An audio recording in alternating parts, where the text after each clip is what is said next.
Halo saudara, apa kabar? Luar biasa. Berapa banyak diberkati Tuhan pada hari ini? Baik saudara, kita patut bersyukur atas segala sesuatu yang terjadi dalam kehidupan kita. Amin. Anda tidak pantas bersungut-sungut. Kita tidak boleh saudara mengeluarkan kata-kata yang mencela Tuhan, karena Tuhan selalu memberi yang terbaik buat kita. Amin. Saya ingin saudara sama-sama berkata begini. Bapa yang baik selalu menganugerahkan yang terbaik bagi. Amin. Kalau Anda punya Bapa dunia, tidak pernah memberi, apalagi kita bilang kalau Bapamu yang dunia itu memberi, kalau kita minta roti tidak dikasih batu kan? Apalagi Bapa yang di surga, saudara. Apa ada di sini seorang bapak yang kalau anaknya minta roti terus kasih ular atau kasih batu? Gak ada, saudara. Dia akan mengusahakan segala sesuatu yang terbaik bagi anak-anaknya. Demikian juga Tuhan kita, saudara ya. Dia adalah Bapa yang sangat mengasihi. Bahkan kalau saudara mempelajari Alkitab dengan lebih teliti, Anda akan temukan bahwa Roh Kudus yang ditempatkan di dalam diri saudara itu disuruh untuk mengajarkan kita memanggil Allah itu Aba ya Bapa, saudara. Artinya Tuhan ingin satu hubungan di mana Anda memperlakukan Dia seperti Bapa. Ya. Dan saya percaya tidak salah Tuhan mengatakan itu, karena itulah sebabnya kalau saudara memperhatikan Tuhan itu selalu menciptakan segala sesuatu itu pasti terukur, terencana, tidak pernah ada yang meleset. Segala sesuatu yang diminta itu selalu sudah terjadi. Saudara perhatikan kenapa Tuhan menciptakan keluarga. Ya kan? Karena dari keluarga ini akan ada anak, ya kan, dan seterusnya. Di situ Tuhan mengajarkan kita hubungan kita dengan Tuhan di surga itu, Bapa di surga itu harus seperti seorang anak kepada orang tuanya. Itu hubungan yang kita benar-benar harus harus maintain, saudara ya. Dan kita tahu iblis selalu berusaha untuk membuat Anda dan saya tidak punya hubungan dengan Tuhan. Katakan amin. Amin. Memang itu faktanya, saudara. Betul kan? Anda semakin kaya, semakin sibuk dengan bisnis. Ya. Kita semakin dikenal orang, semakin mempersiapkan diri untuk bertemu dengan orang. Ada aja segala hal. Bahkan saudara kalau memperhatikan dunia ini dengan segala teknologi yang ada, kalau Anda tidak hati-hati akan menggeserkan Anda daripada hubungan yang Bapa dan anak itu menjadi terlepas. Dan ini sudah dimulai dari Taman Eden, saudara ya. Iblis ini tidak senang Adam dan Hawa itu ada di Taman Eden, karena disitulah tempatnya God spot.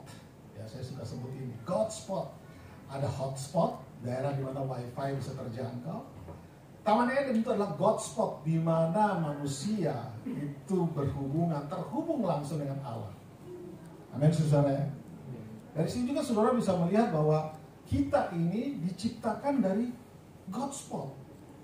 Kita ini tidak bisa terlepas dari namanya kehadiran Tuhan, saudara. Bahkan di perjanjian baru ini, iblis pernah berhasil membuat God spot itu terpisah dengan manusia, karena Adam dan Hawa akibat dosa diusir keluar dari Taman Eden. Mereka tidak lagi dalam hubungan dengan Tuhan. Bertahun-tahun, itulah sebabnya berabad-abad bahkan. Makanya Tuhan pakai nabi, Tuhan pakai hakim-hakim, itu sebenarnya untuk membawa orang Israel terhubung kembali dengan Tuhan. Tetapi bibit dosa dalam tubuh manusia itu lebih kuat. Sampai akhirnya Kristus harus datang untuk memulihkan hubungan itu. Yang sudah terima Yesus, Anda pasti tahu Alkitab mengatakan bahwa Roh Kudus itu tidak pernah meninggalkanmu, bahkan, ya kan? Di dalam Yohanes 14, kalau saudara membaca janji tentang penghibur, di situ dikatakan Roh Kudus itu kalau dia dalam dunia ini alamatnya ada dalam saudara. Bahkan dikatakan dia tidak akan meninggalkan kita, saudara. Nah, jadi Tuhan mau selalu kita ini terhubung dengan Dia. Ya, saudara ya. Saudara jangan pernah menggantikan keterhubungan dengan Tuhan ini dengan yang lain-lain. Saya juga suka menganalogikan. Anda boleh punya iPhone yang terbaru hari ini sekalipun, itu iPhone 17 kalau nggak salah. Kalau nggak ada baterainya atau sumber daya listriknya nggak ada, itu handphone nggak ada gunanya, saudara. Betul kan? Handphone itu akan berguna saat Anda charge dia, baterainya full, maka dia akan berfungsi full. Demikian halnya dengan hidup kita, saudara. Anda jangan sampai lupa punya hubungan terus dengan Bapa di surga. Karena ini akan memampukan kita untuk berfungsi maksimal. Ya. Tanpa Tuhan Anda bisa berfungsi, bisa. Tapi fungsimu bukanlah untuk membawa orang masuk ketemu dengan Tuhan. Saudara, hati-hati, karena dunia sedang dalam keadaan semakin hancur. 1 Yohanes 2, 16-17 mengatakan dunia ini sedang menuju kepada kebinasaan. Ya. Tetapi orang-orang yang mengasihi Tuhan, mereka akan hidup. Nah, hari-hari ini kita adalah bilangan orang-orang yang saat ini sedang menghadapi dunia yang sedang berkecamuk dengan segala hal. Dan saya mau beritahu juga buat saudara berita yang mungkin sudah basi, tapi harus diupdate terus bahwa kita ini sudah ada di dalam akhir dari akhir zaman. Tinggal tunggu saja itu meledak perang di Timur Tengah, maka dengan segera saja Indonesia akan ikut hancur di dalamnya. Tapi bukan itu yang Anda takutkan, saudara ya. Yang Anda harus takutkan adalah kalau engkau hidup tidak membawa hasil apa-apa buat kerajaan surga. Itu yang harus Anda takutkan. Anda hidup hanya untuk dirimu sendiri. Tidak ada orang yang mengenal Kristus gara-gara kita, itu perlu ditakutkan. Karena Tuhan nanti tidak akan tanya berapa lama kau masuk gereja, berapa sering kau kasih perpuluhan, berapa sering kau membantu hamba Tuhan dengan uangmu. Dia tidak tanya itu. Dia akan bertanya, kemana saja talenta yang kuberikan kepadamu. Betul kan? Masih ingat kan perumpamaan seorang kaya yang akan keluar kota? Dia panggil 3 hambanya kan? 1 kasih 5 talenta, 1 dikasih 2 talenta, yang 1 dikasih 1. Lama setelah itu dia balik, dia tanya sama yang 5, apa yang sudah kau lakukan dengan setiap talenta? Yang 5 bilang, sudah jadi 10 bos. Dan tuannya berkata, mari masuk, hai hambaku yang baik dan apa ini? Baik dan setia. Baik doang, nggak ada setia, percuma. Baik dan setia itu 2 hal yang harus berjalan berdampingan, saudara. Amin. Anda setia, tapi kalau nggak baik, percuma. Harus baik dan setia.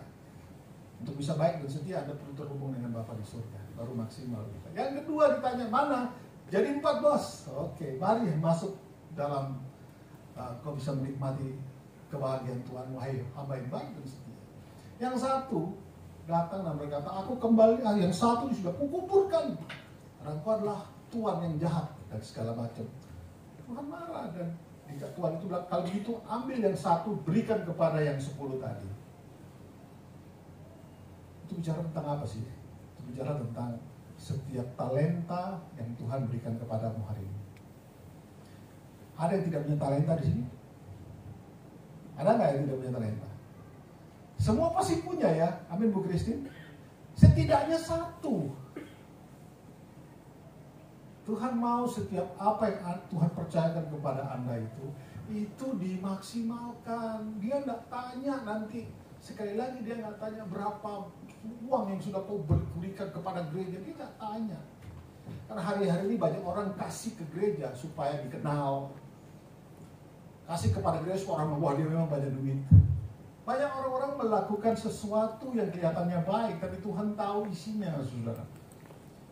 Dan saya percaya Tuhan ingin Anda semua, apapun talenta yang kau punya itu berikan kepada Tuhan. Dan kita ini perlu berada dalam situasi di mana kita perlu waspada. Saya akan jelaskan dalam nanti tema ini, saudara. Di dalam bulan ini kita punya tema adalah tetap waspada. Ya. Dan sore hari ini yang kita bahas judulnya adalah bertekun dalam doa. Ya. Katakan bertekun dalam doa. Baik, mari kita langsung di slide berikutnya, Ben. Silakan. Kita buka, ayo saudara, buka lihat di depan aja. Kolose 4 ayat 2. Kita baca bersama-sama ya. 1, 2, 3. Bertekunlah dalam doa, dan dalam pada itu berjaga-jagalah sambil mengucap syukur. Sekali lagi sama-sama, 1, 2, 3. Bertekunlah dalam doa, Dan dalam pada itu berjaga-jagalah sambil mengucap syukur. Saya akan jelaskan. Tapi sebelumnya saya mau kasih tahu saudara, hari ini kita baptis 3 orang, ya. 2 dari saudara kita yang seberang dan 1 adalah ya asli orang Kristen. Maksudnya kita baptis 3 orang hari ini. Dan saya bersyukur bahwa mereka dengan kesadaran penuh mau memberi diri untuk menerima Yesus sebagai Tuhan dan Raja dalam kehidupan mereka. Amin. Dan saya sudah sampaikan tadi bahwa pada saat kalian bertiga keluar dari air, itu ibaratnya seperti ciptaan yang baru, bayi-bayi yang baru lahir secara rohani. Harus nanti punya gaya hidup yang kemarin kita bahas di Komsel, masih ingat Iren? Gaya hidup apa? Bertekun dalam doa. Bersekutu dengan Tuhan, apa aja? Bertekun dalam doa. Berdoa, Merenungkan firman, dan satu lagi syukur. mengucap syukur. 3 gaya hidup ini harus Anda kembangkan dalam hidupmu. Berdoa, kemudian isi hidupmu dengan firman, kemudian belajar untuk mengucap syukur. Jangan mengucap syukur pas kantongnya lagi banyak aja, ya Bu Ervi. Jangan pas persembahannya merah banyak, waduh. Kalau sekolah merah banyak gak naik kelas. Kalau di sini Bu Ervi bilang kalau merah banyak itu naik kelas. Baik saudara, saya kembali bertekun dalam doa. Dan di sini ayatnya Rasul Paulus itu mengajarkan bahwa kita perlu bertekun dalam doa dan dalam pada itu berjaga-jaga sambil mengucap syukur. Saya akan bahas 3 hal saudara ya. Yang pertama kita akan lihat dulu, sebentar, saya ada terjemahan lain selain ini. Coba Ben, ada terjemahan lain? Ada terjemahan yang menurut saya agak, ini FIH itu firman Allah yang hidup. Bisa kebaca kan saudara ya? Mari kita baca bersama. 1, 2, 3. Jangan bosan berdoa, nantikanlah jawaban Allah, dan jangan lupa mengucap syukur bila sudah menerima jawaban.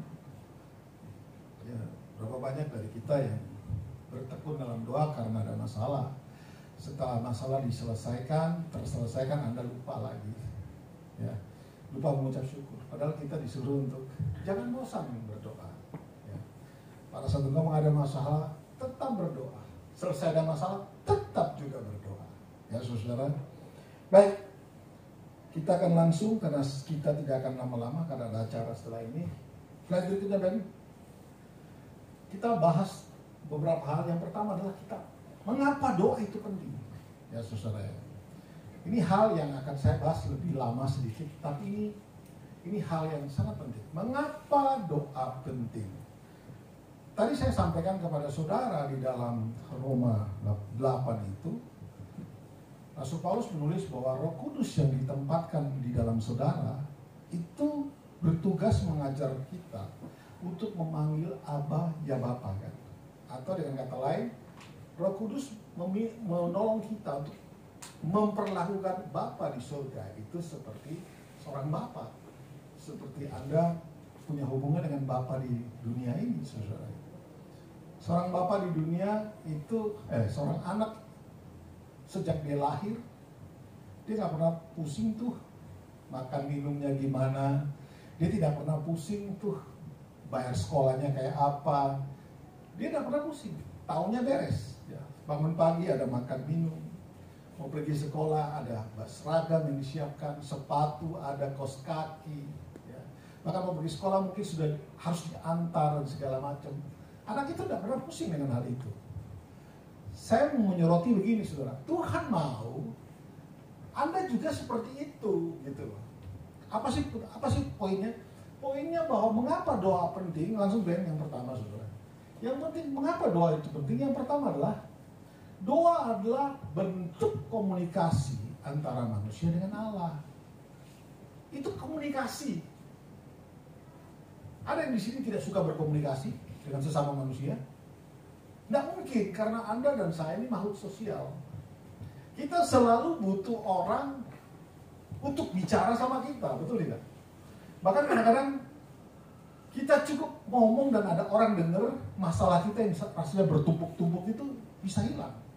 Kenapa? Karena ada orang yang mau mendengar. Saudara, kalau Anda cerita masalahmu kepada manusia, Ada dua hal mungkin yang terjadi. Yang pertama, dia menanggapinya dengan serius. Kedua, dia menanggapi juga tapi dalam hatinya, wah bodo amat. Itu manusia. Tapi kalau Bapa di surga, wow, wah, dikatakan dia tidak akan pernah memalingkan muka pada saat kita berdoa, bicara sesuatu kepada dia. Anda pasti punya pengalaman-pengalaman, bukan? Memang Tuhan tidak langsung ngomong dari surga, hai anak, enggak. Tapi saudara, Alkitab tuh mengatakan bahwa dia tuh Allah yang setia. Dia tuh dengar apa yang kita, permintaan kita. Bahkan Alkitab catat begini, pada saat Anda dalam tekanan misalnya, bahkan mungkin kita tidak bisa mengeluarkan kata-kata yang bisa dimengerti oleh manusia. Tuhan tahu kenapa? Karena roh yang ada di dalam kita ini, ada Roh Kudus, bukan? Dia mendengar dan dia sampaikan kepada Bapa di surga. Saudara, poin pertama saya adalah mengingatkan saudara bahwa kalau engkau ada masalah, take it to the throne, not to the foot. Tahu artinya ya? Ada masalah, bawa ke tahta kasih karunia Tuhan. Jangan suka cari-cari manusia. Kan kita kalau jujur-jujur kan suka begini, saudara. Ada masalah, bawa ke status profile picture atau apa gitu. Gak senang sama pendetanya, pasang hari ini ada yang salah dengan Pak Pendeta ini. Saya ditegur terus, ada mau macam-macam, saudara. Tuhan tidak ingin Anda melakukan itu. Engkau perlu datang berkomunikasi dengan Tuhan. Ya, Dia akan selalu setia mendengar, dan bahkan cuma mendengar saja, Tuhan akan memberi jawaban. Ya, Yesus, saudara. Amin. Jangan cari manusia, cari Tuhan. Komunikasi dengan Dia. Itu fungsi doa, salah satunya yang pertama. Habis itu cukup jelas. Yang kedua, Ben, Anda pernah dengar nama John Calvin? John Calvin itu salah satu tokoh reformator yang hidup di abad ke-15. Dia mengatakan bahwa doa itu adalah nafas kehidupan orang percaya. Nafas kehidupan. Ya, saudara ya. Doa ini penting gitu loh maksud saya, saudara ya. Itu harus jadikan gaya hidup. Jangan merasa diri hebat, sok, gak perlu Tuhan. Kata siapa kamu gak perlu Tuhan? Kita tuh perlu Tuhan, saudara. Cuma kita aja yang seringkali sok. Hari ini Anda bisa hidup tuh karena Tuhan. Amin, saudara. Anda bisa makan, Anda bisa melakukan aktivitas apa karena Tuhan. Tuhan kasih izinkan kita hidup hari-hari ini. Bersyukur untuk itu. Itulah sebabnya kita perlu keterhubungan dengan Tuhan ini. Dia adalah nafas kehidupan orang percaya, saudara. Makanya situ Rasul Paulus mengatakan, bertekun di dalam doa. Bukan karena ada masalah saja baru saudara mau cari Tuhan.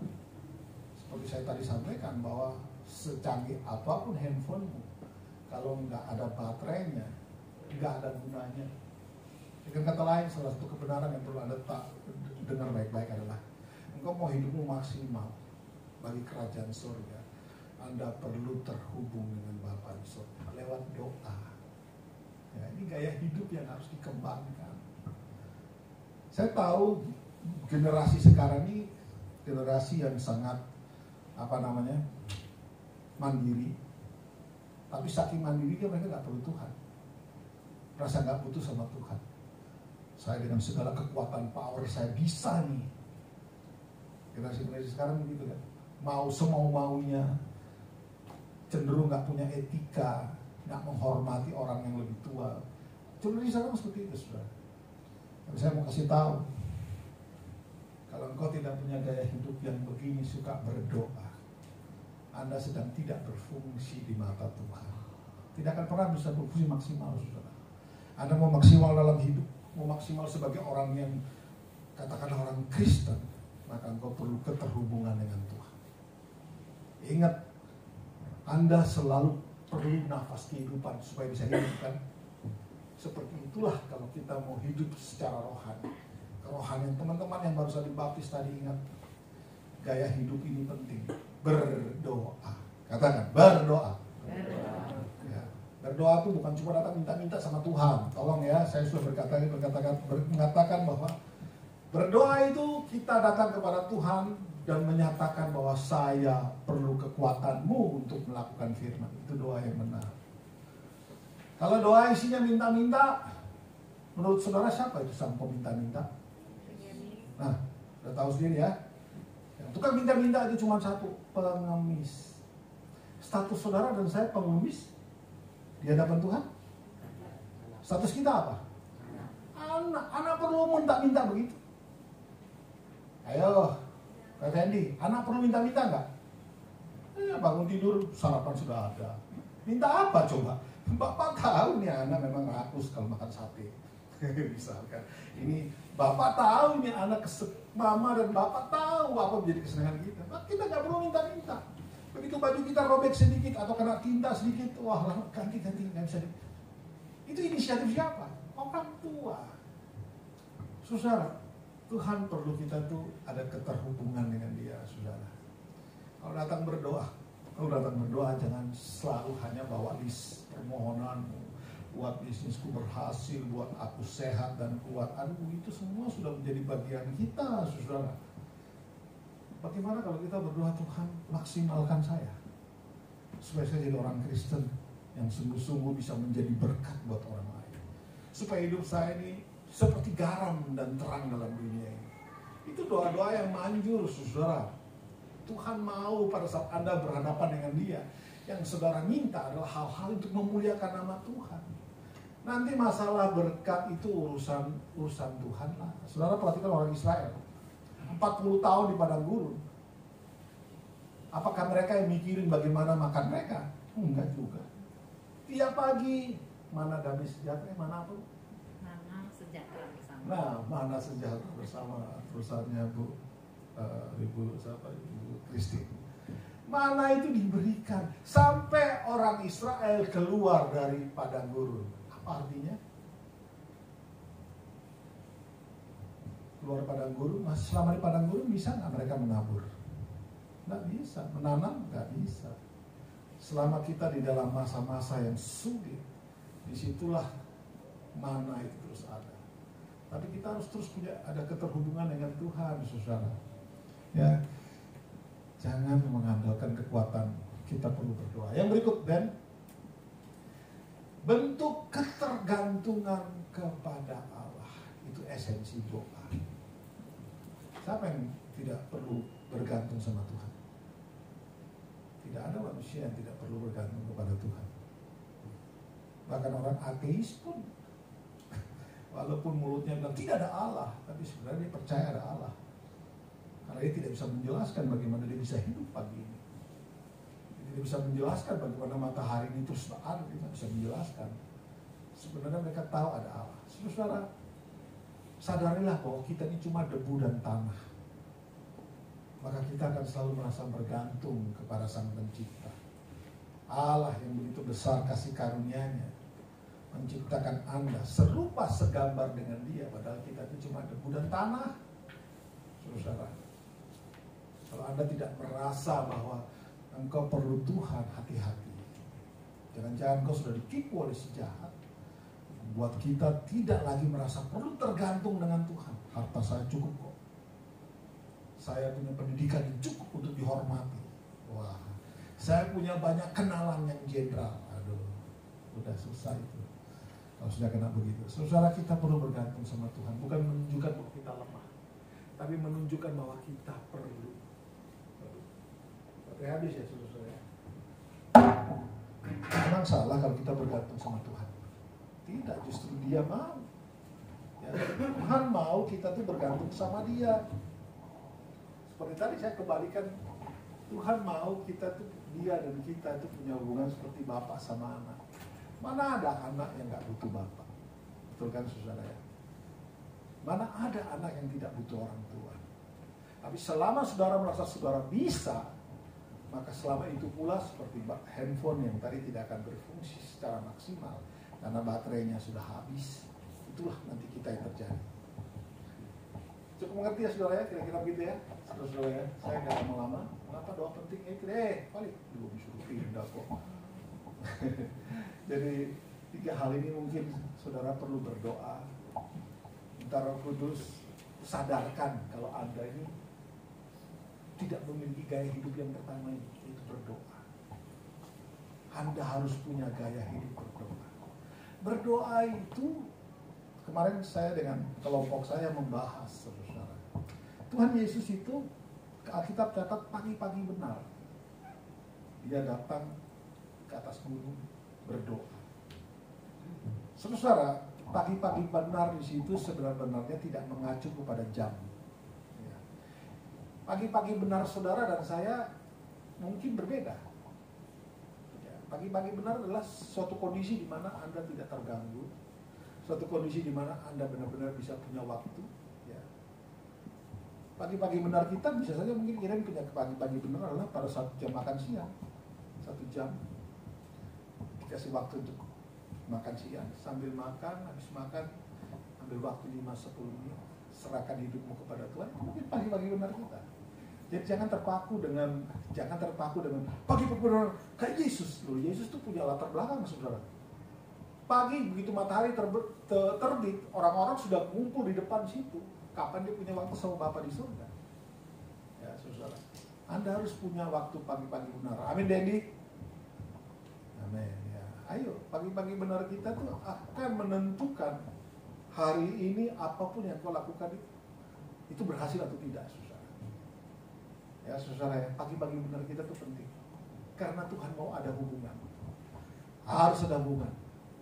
Handphone kita yang secanggih apapun biasanya 1 hari sekali pasti di-charge ya. Sebab kalau dipakai seharian, malam sudah tinggal 1 strip, 2 strip, sudah low bat. Nah, kalau sudah low bat nanti akan ada pemberitahuan. Mau diaktifkan ada fitur yang untuk bisa apa sih namanya? Ya, hemat baterai. Nah, kalau bisa yang sudah bilang iya, maka dia akan kasih tahu lagi. Mungkin kecepatan internet kamu nggak bisa secepat ini. Kan begitu kan? Mungkin kamu nggak bisa pakai fitur ini yang membutuhkan banyak internet. Demikian halnya kalau Anda tidak pernah berdoa, saudara, maka kita tidak akan pernah maksimal melakukan apa yang Tuhan mau. Padahal kita ini dituntut maksimal. Bagaimana supaya maksimal? Berdoa. Amin, Yustar? Sekalipun sedang hamil, tetap berdoa dan pasti maksimal. Cukup mengerti, saudara ya? Jadi yang pertama adalah itu gaya hidup. Yang kedua itu adalah nafas kehidupan kita sebagai orang percaya. Yang ketiga adalah bentuk ketergantungan kita kepada Sang Pencipta. Next, Ben. Kita bahas yang kedua, bertekun dalam doa. Apa sih artinya bertekun ini? Langsung saja, Ben. Bertekun punya arti yang pertama adalah konsisten atau komitmen. Konsisten, Anda tahu konsisten itu artinya apa? Mau capek, mau ada duit, mau senang, mau susah, engkau konsisten. Makanya saya tadi sampaikan bahwa Anda perlu menemukan pagi-pagi benarnya kita. Pagi-pagi benar kita jam berapa? Nggak harus pagi-pagi, benar-benar jam 4 pagi, nggak harus itu. Siapa tahu pagi-pagi benar kita di tengah-tengah pekerjaan kita. Kita harus temukan itu. Setelah kita tahu pagi-pagi benar saya katakanlah jam 3 sore, maka kemudian konsisten di situ. Waktumu yang cuma. Dan doa tuh Alkitab memang tidak berjaga. Yesus berkata tidak sanggupkah engkau berjaga-jaga 1 jam saja. Itu juga tidak berarti bahwa kita harus berdoa 1 jam. Ya. Itu bicara tentang kualitas doa. Nah, kalau sudah nggak ada bahan untuk berdoa, ya stop. Daripada nanti kita ngarang semana-mana. Mengucap syukur buat Tuhan itu salah satu kan. Seperti doa Bapa kami. Bapa kami yang di surga. Kemana? Ke atas dulu. Dikuduskan hati di tangan saya. Bapa kami yang di surga. Kalau Anda mau mulai berdoa, pakai sistem yang ada di dalam Alkitab yang diajarkan Yesus. Di tangan saya, Bapa kami yang di surga. Dikuduskanlah namamu. Datanglah kerajaanmu. Jadilah kemana? Masih di atas kan? Bicara sama tentang Tuhan. Baru kemudian berikanlah pada hari ini makanan ke bawah yang secukupnya. Terus dan ampunilah akan segala kesalahan kami ke bawah kan, seperti kami juga mengampuni orang yang bersalah kepada kami. Kemudian Jangan bawa kami ke dalam pencobaan, tapi lepaskanlah kami dari para jahat. Terus yang terakhir, karena Engkaulah yang punya kuasa dan kemuliaan sampai sama. Saya rasa dari bentuk doa Bapa kami, Anda sudah bisa melihat apa yang harus kau lakukan pada saat berdoa. Pertama, datang memuji, membesarkan nama Dia, mengucap syukur. Apa yang bisa kita ucap syukur? Bisa hidup, bisa makan, masih sehat, masih punya orang tua, masih punya pekerjaan, masih punya pacar ya, masih punya pacar yang baik, ya kan? Kita mengucap syukur buat apa yang Tuhan sudah lakukan, barulah minta sesuatu yang sesuai firman. Saya tidak akan detail di situ, saudara. Cuma saya mau kasih tahu kalau Anda kebingungan, gimana 1 jam berdoa apa ya? Nggak harus sampai 1 jam. Tetapi kontennya, itu tadi, pendidikan Bapa di surga. Kemudian Anda minta supaya diberi makanan yang secukupnya pada hari ini. Jangan ragu, saya cukupnya. Ada seorang perawat, orang Batak. Saya akan kasih tahu namanya itu Sri Rejeki Simamora. Orang Batak. Jadi kalau ketemu dia itu wajahnya kelihatan Batak. Ketemu kita namanya siapa? Sri Rejeki. Loh, kamu orang Batak atau orang Jawa? Orang Batak, Pak. Sudah tahu artinya apa? Tahu ya, Sri itu artinya Dewi kesuburan kan? Betul kan? Rejeki, ya rejeki. Simamora itu ternyata artinya orang kaya. Jadi saya kalau ngobrol sama dia, ya Tuhan, jadikan Sri ini banyak rezeki yang secukupnya pada hari ini, dan biarlah dia jadi Simamora. Maksud saya kalau Anda berdoa itu kontennya sudah ada. Doa Bapa kami. Jangan doa Yabes yang saudara kejar terus. Kiranya Tuhan memberkati terus. Tidak usah, saudara. Anda sudah diberkati Tuhan. Amin. Amin. Amin. Kalaupun hari ini apa yang Anda harapkan itu belum muncul, tunggu, bertekun terus di dalam doa. Ya. Jadi kata bertekun itu artinya konsisten atau komitmen, tetap setia berkomitmen di dalam berdoa. Amin, Gastin? Kita perlu konsisten di situ. Perlu konsisten. Next, yang cepat Ben. Yang kedua, kesungguhan. Ya, arti kata bertekun, berdoa dengan sepenuh hati dan penuh dedikasi. Kesungguhan. Kalau berdoa tuh jangan, Anda kalau berdoa kepada Tuhan, ya maksud saya fokus bahwa Tuhan ada, lihatnya dalam pikiranmu sepertinya Tuhan ada di depanmu, penuh dengan kesungguhan. Anak saya kalau ngobrol sama saya sambil tawa, lihat kiri kanan, tampar aja biar nggak sopan. Kita kalau dengan orang tua kita kecewa. Kristen kalau lagi ngomong sama anaknya, kesananya sambil cengar-cengir, lihat kiri kanan. Kira-kira perasaan ibu apa, Bu? Ini anak kurang ajar banget sih. Ngomong sama orang, sama mamanya kok sambil lihat sana, lihat sini. Maksud saya begini, saudara, aplikasinya apa? Terus terang saya juga suka melakukan itu. Kalau sudah berdoa, kadang-kadang sudah ke-distract pikirannya. Mulutnya memuji Tuhan, mulutnya sedang ngomong sesuatu, tapi pikirannya mikir yang lain. Akhirnya kita tidak fokus meminta sesuatu kepada Tuhan. Tidak fokus bahwa Dia ada di depanmu, yang mendengar, yang juga memperhatikan apa yang kita katakan. Saudara, bertekun itu artinya kesungguhan. Lagi-lagi, ngantuk Ben? Oh enggak. Ya, sekarang yang ketiga, bagian terakhir, saudara. Gak apa-apa, saudara. Berjaga-jaga, belum Ben? Ya. Berjaga-jaga dengan penuh syukur. Nah, kata berjaga-jaga dan penuh dengan syukur. Ini juga penting, saudara. Oke, langsung saja Ben. Berjaga-jaga berarti tetap fokus dan konsisten dalam menjalankan kehidupan spiritual. Saudara dengar baik. Di situ ada kata-kata yang mengatakan berarti tetap fokus. Tadi saya sudah sampaikan di awal, iblis berusaha menghancurkan hubunganmu dengan Bapa di surga.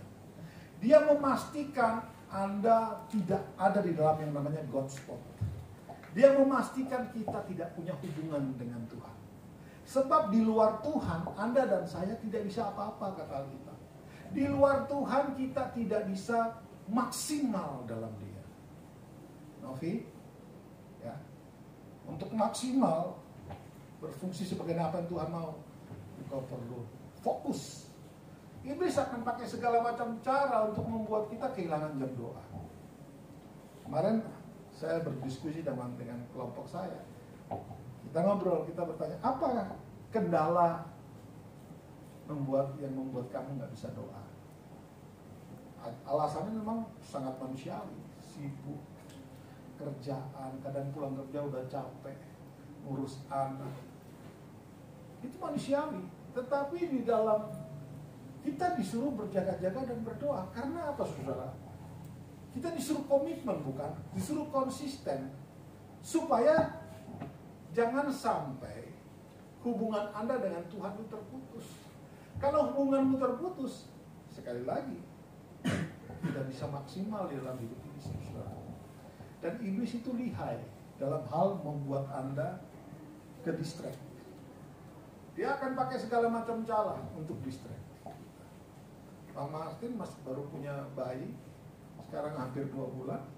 Beliau mengakui, ngurus anak sudah capek, anak apalagi anak masih segitu, jam 3, jam 4 pagi baru tidur. Sementara jam 7, jam 8 sudah harus kerja.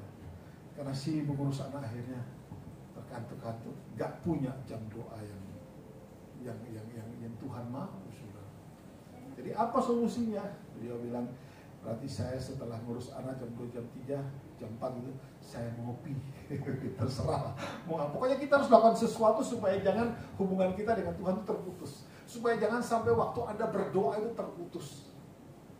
Saudara-saudara, kelihatan memang, masa sih dengan berdoa saja bisa? Loh, kalau Anda mau perhatikan, orang-orang hebat yang ada dalam Alkitab ini selalu punya hubungan baik dengan Tuhan.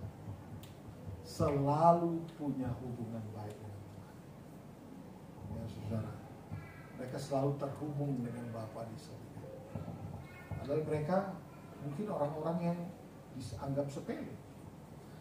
Musa itu orang gagap loh. Dia orangnya nggak pandai ngomong. Tapi Tuhan pakai dia untuk membawa orang Israel keluar dari tanah Mesir. Saudara, jangan melihat kelemahanmu. Justru jangan-jangan kelemahanmu itu dipakai Tuhan untuk melakukan pekerjaan yang besar. Asal engkau berhubung, asal Anda itu terhubung dengan Dia. Nah, doa ini adalah cara Anda untuk terhubung dengan Tuhan. Amin, saudara. Naik motor nanti pulang ke Bogor, daripada ngomong gak jelas kan, berdoa. Dalam hati sih nggak apa-apa. Gak usah sibuk sendiri, doa dalam hati. Emang Tuhan nggak bisa tahu apa yang di hatimu. Emang kalau berdoa nggak keluarin suara nggak nyaman ya? Nggak masalah Tuhan. Saudara-saudara, Tuhan tuh mengerti tetesan air mata, dia tahu. Jadi berjaga-jaga, ini penting ya. Nah, seperti saya sampaikan di awal, dunia ini sedang berusaha mendistraksi, mencoba menghancurkan, mencoba membuat hubungan putus dengan Tuhan. Sama seperti itu, kejadian itu, kita ini seharusnya sudah mulai, bukan sudah mulai, kita harusnya sudah mengerti, begitulah cara iblis. Dia akan usahakan supaya kita ini terputus dengan Tuhan. Kan sudah kebaca tuh, saudara ya, Adam dan Hawa. Saudara, menurut saudara, iblis nipu Hawa itu untuk apa sih sebenarnya? Coba kalau kita mulai kritis. Sebenarnya satu tujuan iblis, supaya Adam dan Hawa terpisah. Kalau Adam dan Hawa terpisah, iblis kuasai mereka. Selama Adam dan Hawa ada di Taman Eden, di dalam God's spot, di dalam hadirat Tuhan, atau terhubung dengan Tuhan, gak bisa apa-apa dia. Dia gak bisa apa-apa, makanya dia pakai trik untuk menipu Hawa. Saya tidak akan bahas terlalu dalam situ karena nanti waktunya lebih panjang. Ya, saudara. Jadi, saudara, sekali lagi kita harus fokus. Fokus itu artinya Anda terus fokus punya hubungan dengan Tuhan. Masalah datang, fine. Tunggu aku punya hubungan dengan Tuhan.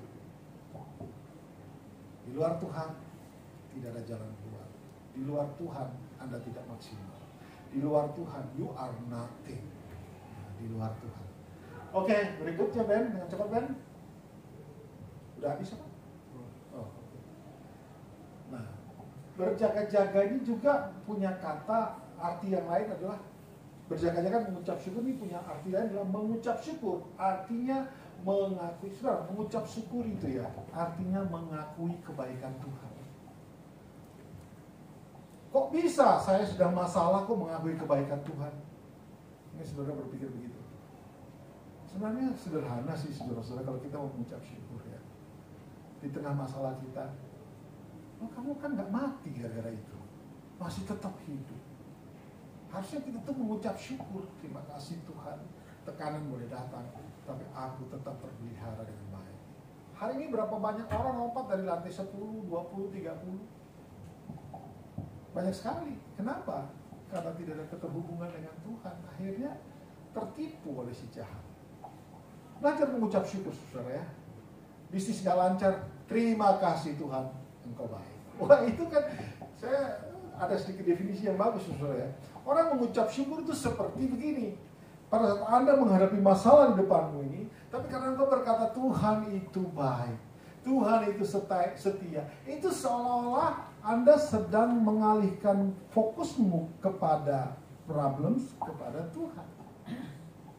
Problems boleh datang, tapi karena Anda mengucap syukur kebaikan Tuhan, maka yang Anda lihat itu Tuhan.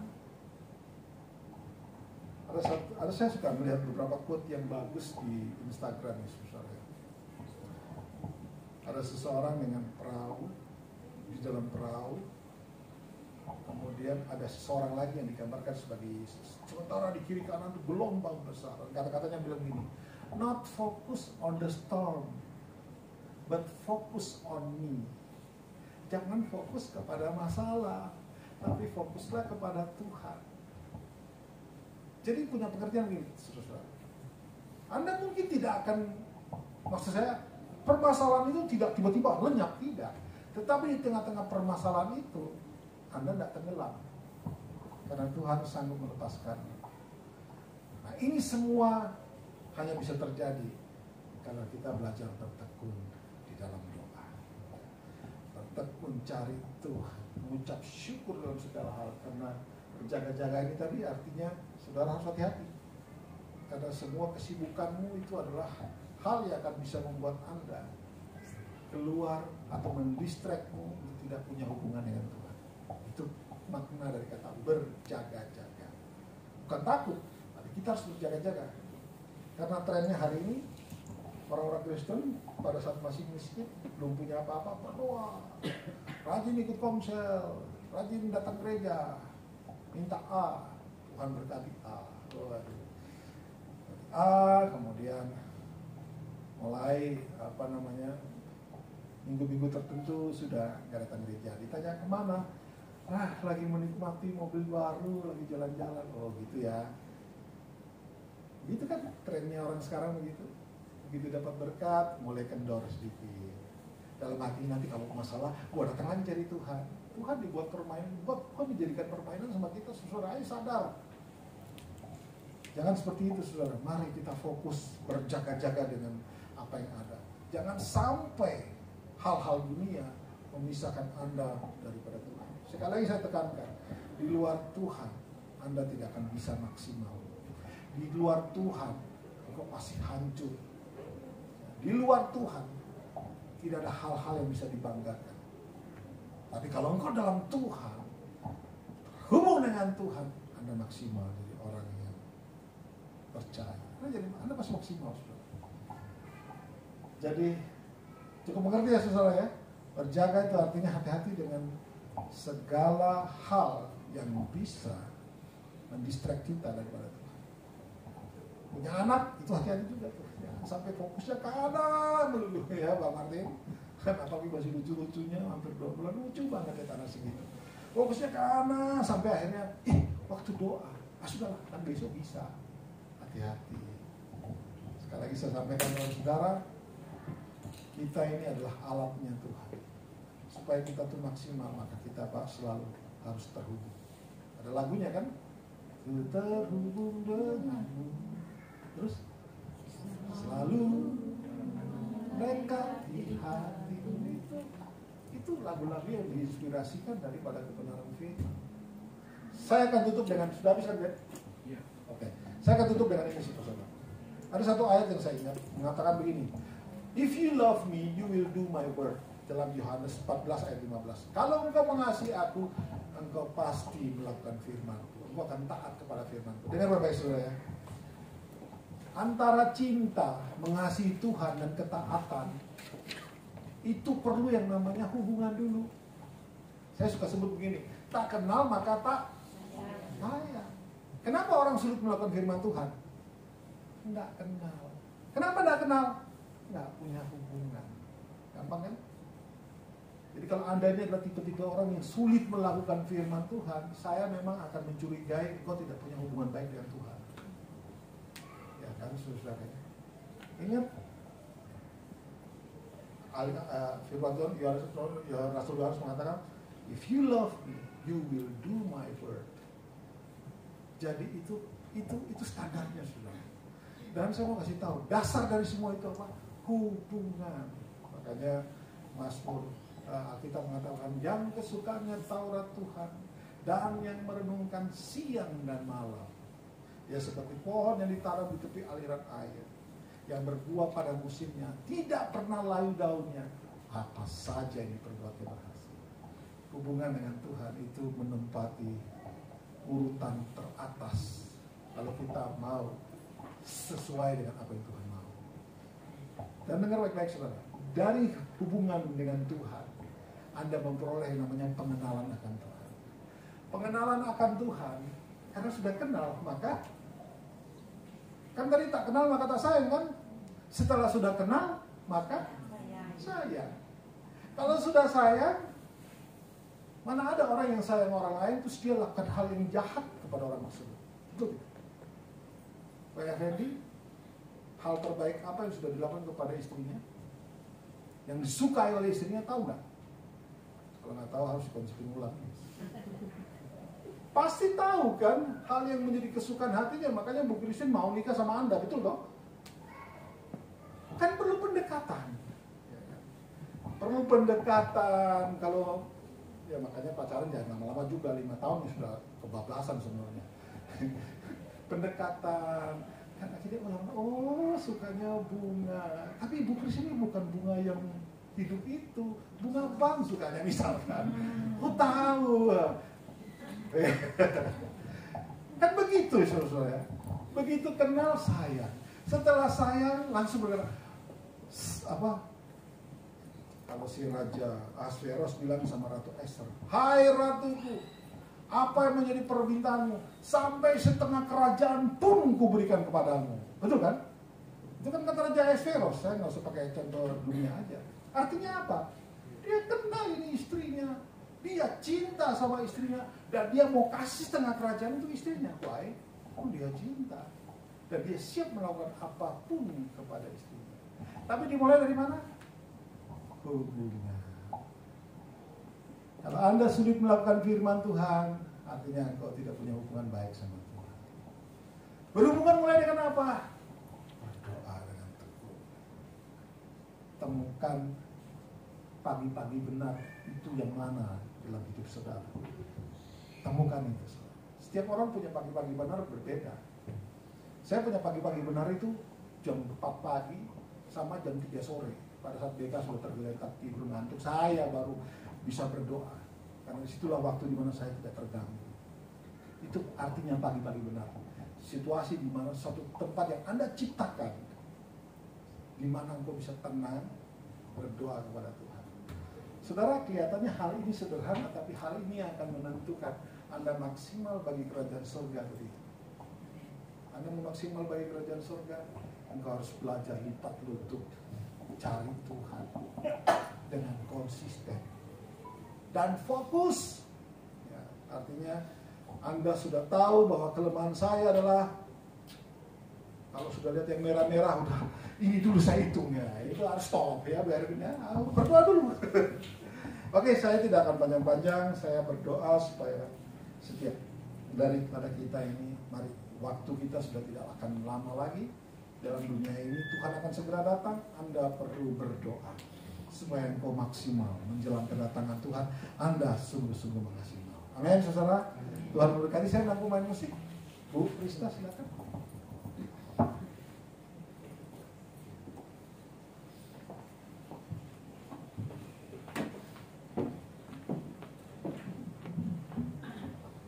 Mari kita bangkit berdiri, Bapak Ibu Saudara. Sama-sama kita mau deklarasikan pengakuan iman kita. Aku percaya kepada Allah, Bapa yang Maha Kuasa, Khalik langit dan bumi, dan kepada Yesus Kristus anaknya yang tunggal Tuhan kita, yang dikandung dari Roh Kudus, lahir dari anak darah Maria, yang menderita sengsara di bawah pemerintahan Pontius Pilatus, disalibkan, mati dan dikuburkan, turun ke dalam kerajaan maut. Pada hari yang ketiga, bangkit pula dari antara orang mati, naik ke surga, duduk di sebelah kanan Allah, Bapa yang Maha Kuasa, dan dari sana ia akan datang untuk menghakimi orang yang hidup dan yang mati. Aku percaya kepada Roh Kudus, gereja yang kudus dan am, persekutuan orang kudus, pengampunan dosa, kebangkitan tubuh, dan hidup yang kekal. Amin.